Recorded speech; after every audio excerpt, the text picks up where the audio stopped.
পৃথিবী বড় স্বার্থপর, দুনিয়া বড় স্বার্থপর। দুনিয়া কাউরে জায়গা দেয় না, দুনিয়া কাউরে জায়গা দেয় না। এত মজবুত পাইলিং করে যেই বিল্ডিং বানাইলাম, দুনিয়া তারে থাকতে দেয় না। যা বেটা যা, যা তুই লাথি দিয়া বাইর করে যা, কবরে যা, কবরে যা। দুনিয়া কাউরে থাকতে দেয়। দুনিয়া কত ক্ষমতা ধরকে মাটির নিচে ফেলায় দিছে, দুনিয়া কত সম্পদ আলাকে মাটির নিচে ফেলে দিছে, দুনিয়া কত সুন্দরী নারীকে মাটির নিচে ফেলায় দিছে, মাটির সাথে রেজা রেজা করে ফেলছে। আজ আর চেহারা নাই, আজ আর রূপ নাই, আজ আর যৌবন নাই, আজ আর ক্ষমতা নাই।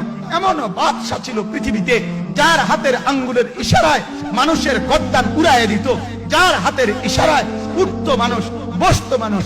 আজ বাদশারা নাই, আজ সম্পদওয়ালারা নাই, আজ মালওয়ালারা নাই।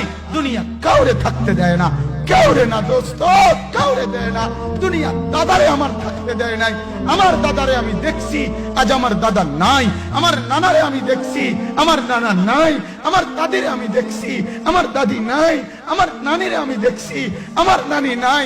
আমার বাবারে আমি দেখছি, 14 লক্ষ টাকা বাবার পেনশনের আমি সব ডাক্তারের পিছনে খরচ করে ফেলছি, বাড়ির ফসলের জমি বিক্রি করে ফেলছি।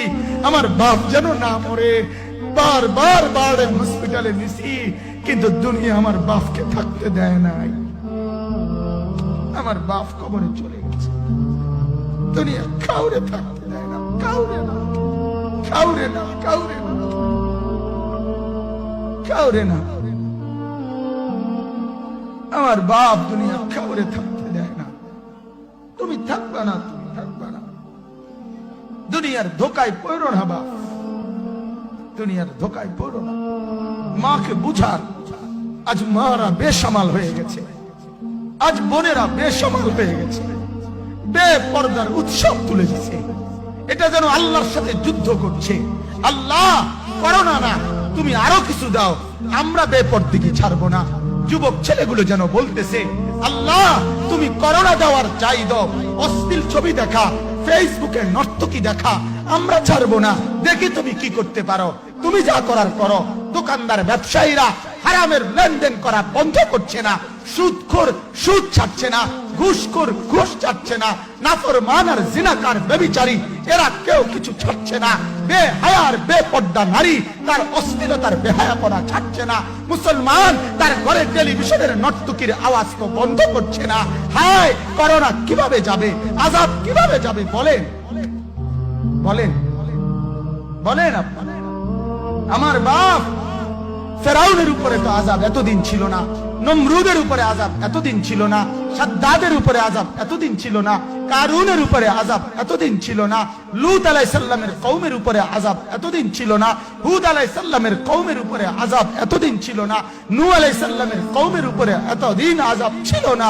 আজ আমরা মালিককে এই পরিমাণ নারাজ করছি, মালিক এত বেশি নারাজ। আজ 1 বছর হয়ে গেছে, 1 বছরের চাইতে বেশি হয়ে গেছে, কই করোনার মহামারীর আযাব তো যাচ্ছে না, গেছে গা বলে। আমাদের লক্ষ লক্ষ বাচ্চার পড়ালেখা বন্ধ, এরা নষ্ট হওয়ার চূড়ান্ত পর্যায়ে পৌঁছে গেছে। মোবাইল এদেরকে শেষ করে দিছে। লক্ষ লক্ষ ছেলে। গতকালকে এক মা আমার আত্মীয় ফোন দিয়া বলতেছে, সকাল 10টায় বাচ্চাটা ঘর থেকে মোবাইল লইয়া বাইর হইছে, রাতের 10টায় মা তারে ফোন দিয়া বলছে, বাপ ঘরে আসতি না, ভাত খাইতি না। বাচ্চা তারে বলতেছে, তোমার অসুবিধা কি, তোমার সমস্যা কি? মা এই কথা বইলা কায়দা দিছে যে, শোনেন হুজুর কদ্দুর দোয়া করো।